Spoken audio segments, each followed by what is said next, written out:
Hello everyone, সবাই কেমন আছো? আশা করি সবাই ভালো আছো। তোমাদের দোয়া কিন্তু আমরা সবাই ভালো আছি।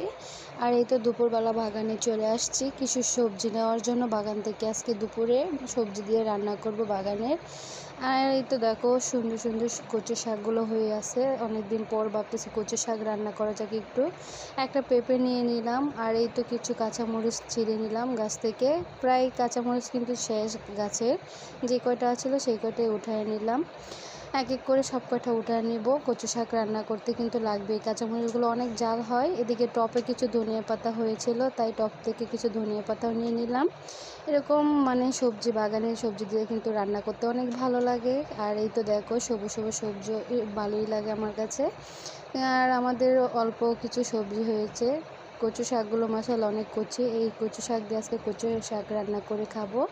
আর এই তো পেঁপেটা কেটে দেখলাম একদম পেকে গেছে, আর একদিন থাকলে কিন্তু পুরোপুরি পেকে যেত। আর ফাইনালি তরকারিটা রান্না করতে বসে পড়লাম। আর এই তো এক এক করে সব মশলা দিয়ে দিব, দিয়ে কিন্তু রান্না করে ফেলবো। আর ফাইনালি তরকারির কালারটা কেমন আসছে সবাই কমেন্টে এসে জানাবা। আমরা কিন্তু মরিচ দিই নেই, সাদা সাদা দেখা যাচ্ছে অবশ্যই। আর কচু শাকটাও রান্না করে ফেলবো এখন। কেমন হয়েছে দুপুরে রান্না সবাই কমেন্টে এসে